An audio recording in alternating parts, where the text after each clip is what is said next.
नमस्कार साथी सब अखन त हम धनुषा धाम नगरपालिका वार्ड नंबर 3 के अहाँ के अल धनुषा धाम से जो अहाँ के धरापानी जाए वाला मेन बाटो है वही बाटो में छी। अल हमरा सब जोड़े जे से एकटा देखली हम बाटो में आबि रहल छलिए त एकटा दाजू से अहाँ के जे रोहतक जिला से अहाँ के पूर्व पश्चिम यात्रा करे के लागि साइकिल से निकलल है और देख सकै छी अहाँ सब भारी जो है से बकने अपना पीठी पर एकदम भारी बकने है।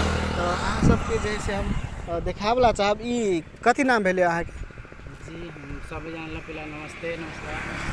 मेरो नाम राइडर करण छ र मेरो बुवाको नाम श्री वीरेन्द्र सहनी, म मलाइटोलबाट रौतहट जिल्ला। करण ज्यू तपाई अब यात्रा कहाँसम्म छ तपाईको? यात्रा त मेचीदेखि महाकालीसम्म छ। अहिले मेची पुग्न बाँकी छ। अहिले कहाँबाट आउनु भएको? अहिले रौतहट जिल्लाबाट सर्लाही भएर महतरी भएर अनि धनुषामा।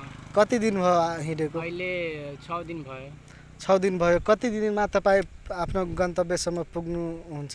अब जति दिन लाग्छ भने घुमेरै नै फर्कनु पर्छ। मलाई घुमेरै नै फर्क्छु। अब यो धेरै भारी तपाईले बोक्नु भएको छ।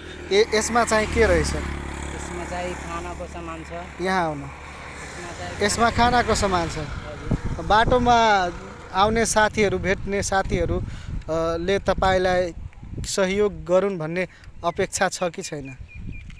सहयोग त धेरै गरेको पनि छ। अब आगे पनि मलाई विश्वास छ कि साथीहरू अङ्कलहरू पनि सबै मद्दत गर्छ, सहयोग गर्छ, बस्ने ठाउँ दिनुहुन्छ। हजुर, बस्न ठाउँ पनि दिन्छ र खुवाउँछ पनि।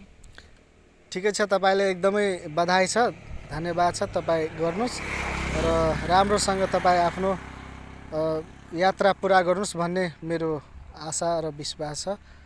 धन्यवाद। हस् ल।